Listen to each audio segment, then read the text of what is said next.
This notion of higher for longer, how much risk do you think that poses, particularly to companies who've gotten triple B ratings and may be in jeopardy of falling below investment grade?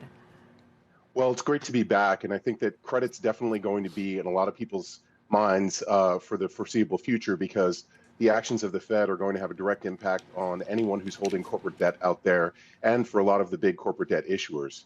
What we've seen over the past 6 or 7 years is just a monstrous growth in overall corporate borrowing, with the triple B sector growing to be about 50% of the outstanding debt in the U.S. corporate bond market. Now, as levels are rising, and Powell and the Fed keeps indicating that they're going to be lifting rates into the near future, we have to start looking at companies differently. We have to start looking at whether or not these companies are going to be able to refinance themselves without being downgraded. I mean, the other side to this is that a lot of investors have bought these triple B rated companies because the yields are so much higher. And so they are also at risk in terms of having to purge these from a portfolio. And that could really create a vicious cycle. Yeah, to walk you through the steps here, and this is something that I don't know whether the Fed is really looking at this, but the interest rate environment is definitely directly controlled by their actions, but then the market does have some influence over it. So with this case, with what you've just described, if a triple B rated company needs to refinance, and they're finding that the rates to refinance are a lot higher, and it starts to kick them into high yield territory in terms of being downgraded. And I think we have some data here regarding Credit Suisse. Credit Suisse has about $35 billion in debt outstanding that has to be retired or is going to mature in the next 5 years. So when you look at what's happening with Credit Suisse just as a name in the marketplace, they're in a little bit of trouble. They were just downgraded to just a notch above high yield by S&P.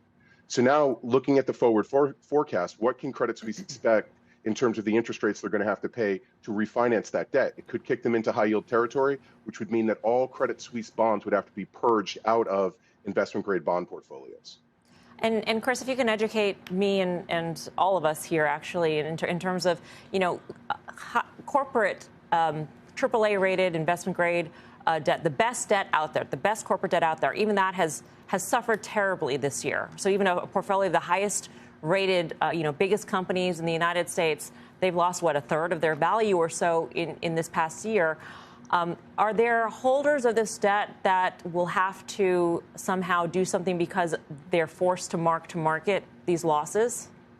Yeah, this is actually, I heard a little bit earlier before I came on, you were talking about duration risk. I think that duration risk is going to be the leading topic of 2023, mainly because you have high quality corporate credit names that are losing massive value on their bonds. And what happened here was, we talk about the reach for yield that occurred with people that may be investing in triple B rated debt. And there's definitely some risk there now as those companies may be in trouble. But also, highly rated companies that you don't worry about, like a company like Apple, for example. They have a ton of paper out there. And what Apple did was they issued a lot of long dated debt that had low coupons. And so now as the Fed starts raising rates, that debt must be repriced much lower in order for it to match what current market rates are. So what we're seeing, and there was an excellent article written by Tracy Alloway from Bloomberg, she wrote a piece about how if you had $1 million portfolio filled with investment grade bonds, all of great names, Apple, Oracle, JP Morgan, that portfolio is now priced at about $650,000 in the market today. So as Powell talks about going higher and for longer, where does that portfolio go? You could have an investment grade portfolio with high quality names going below 50 cents on the dollar if it's going to match current interest rates. Chris, we mentioned the Fed put probably is not in the S&P. Carter said they watch. I agree, but it's probably much lower than we are now. I would submit below 3,000. But credit and the credit concern, the credit market is something that has to be in their purview. Has not broken, but there are glimpses. What do you watch? We talk about the HYG, the LQD. Is there something people at home should be watching to give an indication that something's happening in the credit markets? Well, it depends on what you're looking at. if you're looking at a portfolio where you're taking on a bunch of duration risk, there's really not much you can do through here. You're going to have to ride this out because to sell is probably the worst thing you can do.